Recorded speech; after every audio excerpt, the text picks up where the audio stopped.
In the end, every empire changes shape. Some fall, some disappear, and some adapt so perfectly that you don't even see them anymore. But what if I told you that one of America's most powerful criminal dynasties didn't die with the old Mafia? What if it simply moved online? Today, you're going to hear a story that was never meant to leave the room. A story that begins on the dusty roads of Sicily and ends behind the tinted glass offices of Silicon Valley. Before we start, hit that subscribe button. What you're about to learn is a map of how power really moves in America and why the family never truly disappears. They called him Il Ragazzo Fantasma, the Ghost Boy. Born outside Palermo in 1952, Matteo Ferrante grew up with the old code etched into his bones. Loyalty first, blood second, everything else after. His father was a shepherd by day, an enforcer by night. His mother prayed to saints she didn't believe in. And Matteo.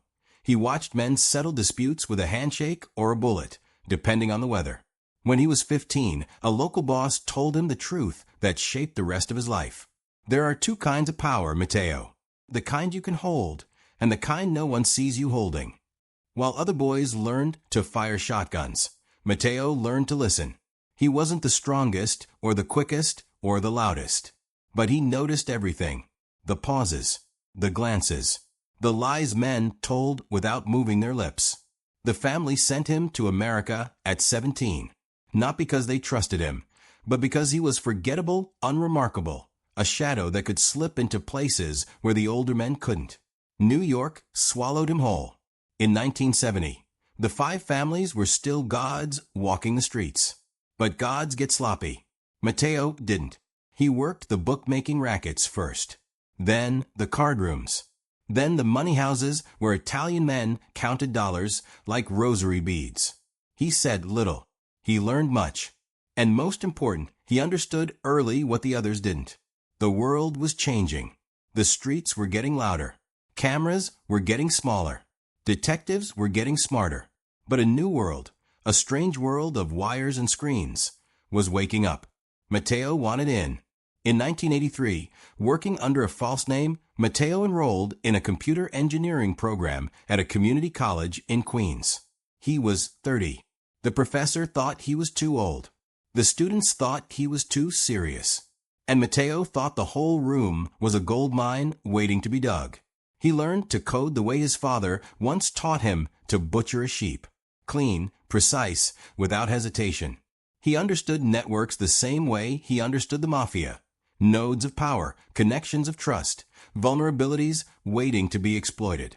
By the late 80s, Matteo had become the family's most valuable ghost. He knew how to skim bank systems, reroute international wires, scrub FBI databases, and turn a computer virus into $1 million racket. He never held a gun again. He never needed to. The old bosses didn't understand how he did it, but they understood the results. And in the Mafia, results are the only language that matters. After the commission trial in 1986 shattered the traditional Mafia structure, most of the old guard panicked. But Matteo? He saw opportunity. While other crews fought over shrinking street corners, he quietly built something no family had ever possessed. A digital underworld, encrypted, invisible, borderless. He created shell companies, consulting firms, data security agencies. To the public, these were harmless outfits helping banks modernize. But to Matteo, they were laundering machines more efficient than any street runner or crooked bartender. By 1998, he wasn't taking orders from a family. He was the family. But he stayed quiet because real power hides its face. In 2003, Matteo moved to Northern California. He bought a house in Los Gatos. He wore Patagonia jackets instead of Italian suits. And when people asked what he did for a living, he just smiled and said, consulting. He had infiltrated Silicon Valley not with guns, but with expertise. He offered security solutions to early tech companies desperate to protect their intellectual property.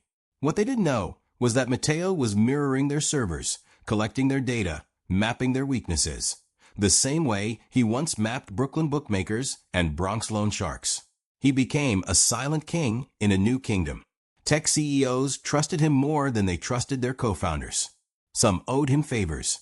Some owed him money. A few owed him their entire careers. The Mafia was no longer running unions or docks. They were running encryption firms, private server farms, identity protection agencies, blockchain startups. They didn't skim cash from vending machines anymore. They skimmed micro percentages from millions of digital transactions, amounts too small to track, too steady to stop, too elegant to suspect. This wasn't organized crime. It was organized evolution. But every king grows careless, and every ghost leaves a shadow somewhere. In 2011, an FBI analyst noticed irregularities between 3 tech security companies.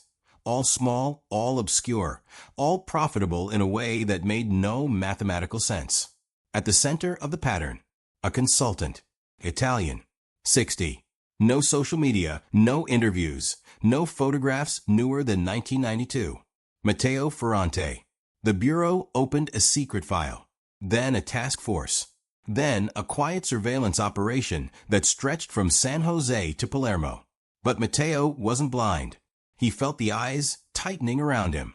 He'd seen it all before, with different faces, different badges, different cities. So he made one last move. A move worthy of the legends he grew up reading about.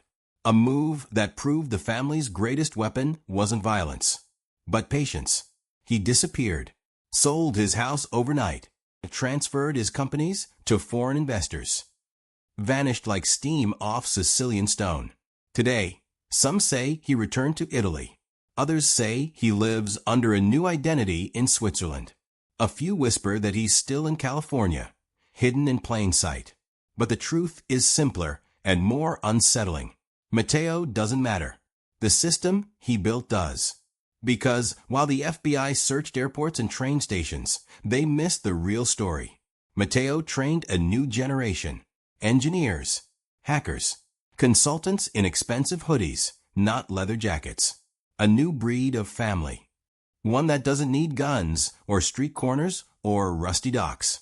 One that controls data, identities, financial ecosystems, and the digital arteries that pulse beneath America's economy.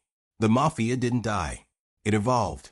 And today, it looks less like a man in a fedora and more like a venture capital board meeting. So the next time someone tells you the mob is gone, smile politely. Because power doesn't vanish. It adapts. It changes accents, changes continents, changes industries. But it never leaves.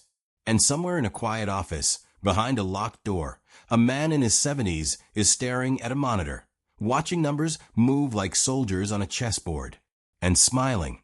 Because his old boss was right. There are 2 kinds of power in this world.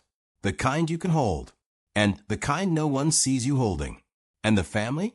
They chose the second.